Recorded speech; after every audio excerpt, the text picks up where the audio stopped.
ओम नमः शिवाय। आज हम सुनेंगे गुरु प्रदोष व्रत कथा। पहले ध्यान करते हैं। करोड़ों चंद्रमा के समान कांतिमान त्रिनेत्रधारी मस्तक पर चंद्रमा का आभूषण धारण करने वाले पिंगल वर्ण के जटाजूटधारी नीले कंठ तथा अनेक रुद्राक्ष मालाओं से सुशोभित वर्धहस्त त्रिशूलधारी नागों के कुंडल पहने वर्ग चर्म धारण किए हुए रत्नजड़ित सिंहासन पर विराजमान शिव जी का हम ध्यान करते हैं।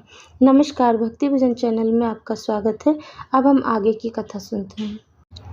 शत्रु विनाशक भक्ति प्रिय व्रत है या अति श्रेष्ठ, 12 मास तिथि सबसे भी या व्रत है अति ज्येष्ठ।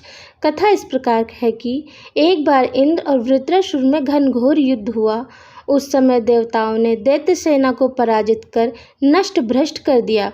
अपना विनाश देख वृत्रासुर अत्यंत क्रोधित हो स्वयं युद्ध के लिए उद्यत हुआ। मायावी असुर असुरी माया से भयंकर विकराल रूप धारण किया। उसके स्वरूप को देख इंद्रादिक सब देवताओं ने इंद्र के परामर्श से परम गुरु बृहस्पति जी का आवाहन किया। गुरु तत्काल आकर कहने लगे, हे देवेंद्र, अब तुम वृत्रासुर की कथा ध्यान मग्न होकर सुनो। वृत्रासुर प्रथम बड़ा तपस्वी कर्मनिष्ठा था। इसने गंधमादन पर्वत पर उग्र तप करके शिव जी को प्रसन्न किया था। पूर्व समय में यह चित्ररथ नाम का राजा था। तुम्हारे समीप में जो शूरमन वन है वह इसी का राज्य था। अब साधु प्रवृत्ति विचारवान महात्मा उस वन में आनंद लेते हैं। भगवान के दर्शन की अनुपम भूमि है। एक समय चित्ररथ स्वेच्छा से कैलाश पर्वत पर चला गया। भगवान का स्वरूप और वाम अंग में जगदम्बा को देख विराजमान चित्ररथ हंसा और हाथ जोड़कर शिव शंकर से बोला, हे प्रभु, हम माया मोहित हो विषयों में फंसे रहने के कारण स्त्रियों के वशीभूत रहते हैं, किंतु देवलोक में ऐसा कहीं दृष्टिगोचर नहीं हुआ है कि कोई स्त्री सहित सभा में बैठे। चित्ररथ के ये वचन सुनकर सर्वव्यापी भगवान शिव हंसकर बोले कि हे राजन, मेरा व्यवहारिक दृष्टिकोण पृथक है। मैंने मृत्युदाता कालकूट महाविष का पान किया है, फिर भी तुम साधारण जनों की भांति मेरी हंसी उड़ाते हो।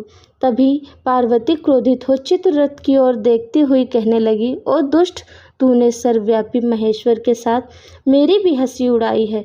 तुझे अपने कर्मों का फल भोगना पड़ेगा। उपस्थित सभासद महान विशुद्ध प्रकृति के शास्त्र तत्वन्वेषी और शनक सनातन नंद संत कुमार, हे सर्व अज्ञान के नष्ट हो जाने पर शिव भक्ति में तत्पर हैं। अरे मूर्ख राजा, तू अति चतुर है, अतएव मैं तुझे वह शिक्षा दूंगी कि फिर तू ऐसे संतों के मजाक का दुस्साहस ही न करे। अब तू दैत्य स्वरूप धारण कर विमान से नीचे गिर। तुझे मैं शाप देती हूँ कि अभी पृथ्वी पर चला जा।